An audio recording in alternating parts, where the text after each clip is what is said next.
Hello everybody, Bruno, Janine, welcome back. Dino, Merry Christmas, Happy New Year. We're in Feb, but it's still Happy New Year. We're still running with it, right? Yeah. Our first episode of 2019 and episode 16, if my memory serves me correctly. Mm-hmm. So I've got no idea, so I'm glad you're doing it. I'm fairly certain it is. So I think we'll probably get up to 20, 30 odd in the next few months. So we've got some amazing guests, and one of those amazing guests are going to join us in a minute. So let me do a brief intro for him. He's the managing partner of Elderton and Company, which is a boutique accounting and advisory firm. That's all I'm going to say because I actually want him to come on the show and tell us a little bit more about his business. So let's get on the show. Frank Elderton, welcome. Thank you. Welcome, Dino. Bruno.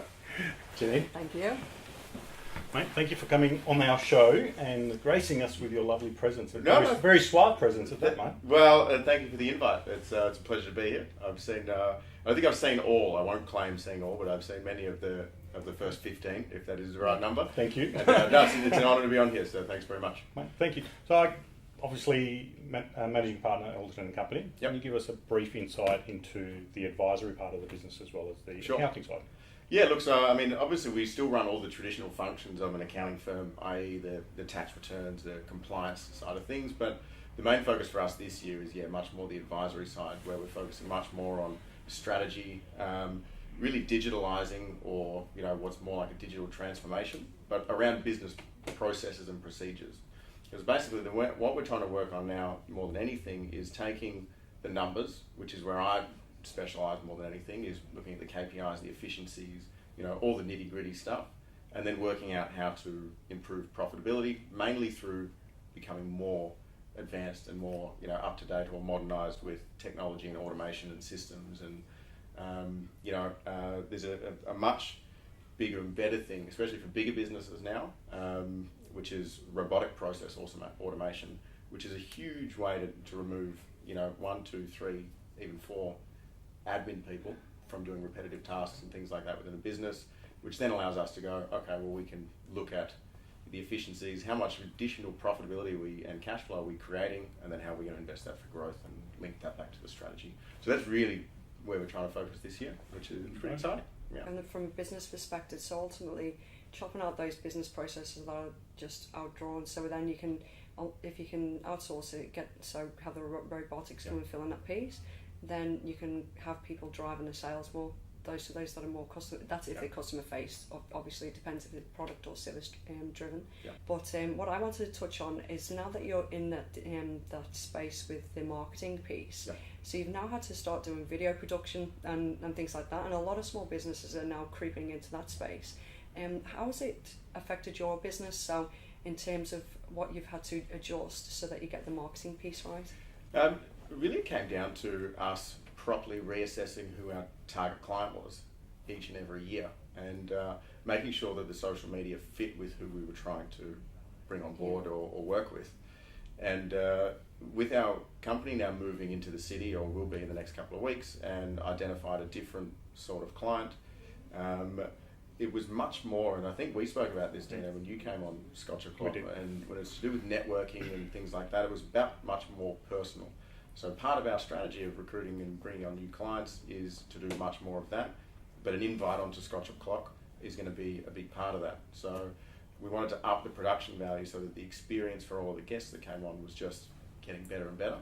And a part of the service. Yeah. Ultimately, yeah. Exactly. So lots of great things happening, like we were sort of discussing off air before, gifts for them by way of bottles of whiskey, proper recordings for them to take away, and all the different bits and pieces to, really up thing.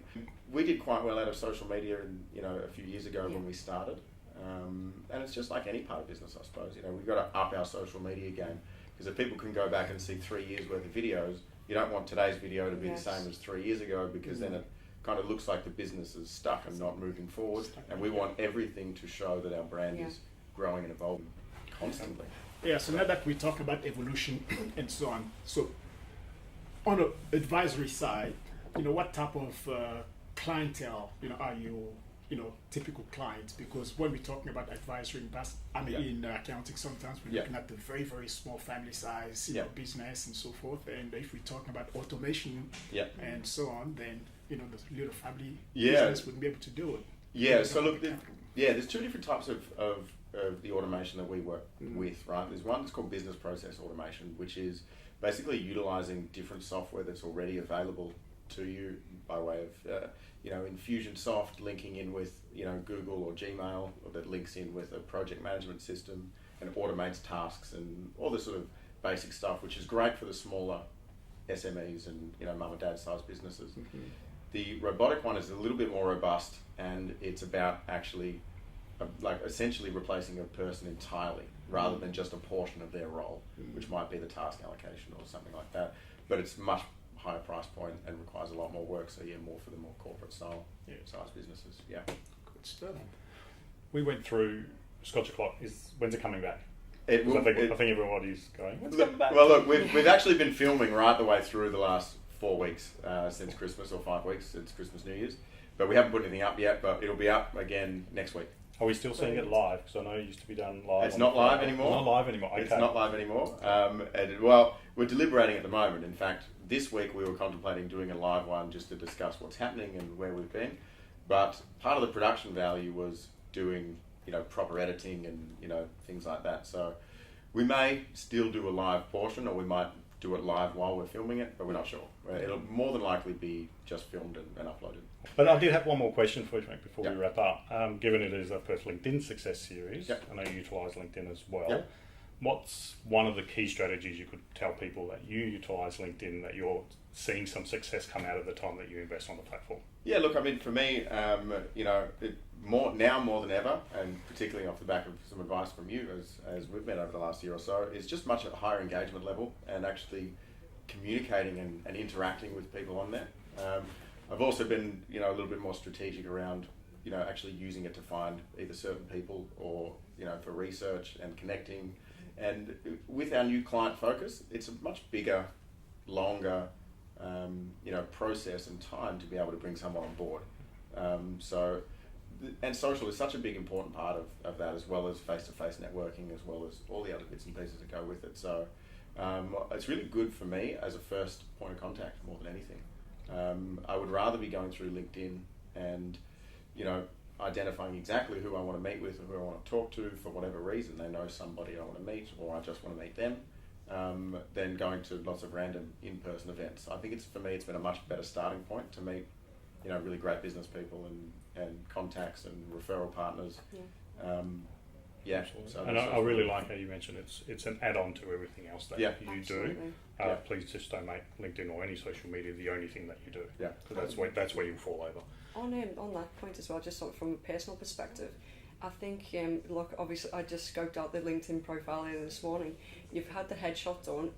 Bruno, fantastic job as always. But because of that, straight away I've related, because you are exactly what's presented there, very professional, sharp, present your business very well, you're presented very well, you've got this other piece that you're working on, which then it's all that consistency, and that makes for a strong brand. So you're definitely doing some things right.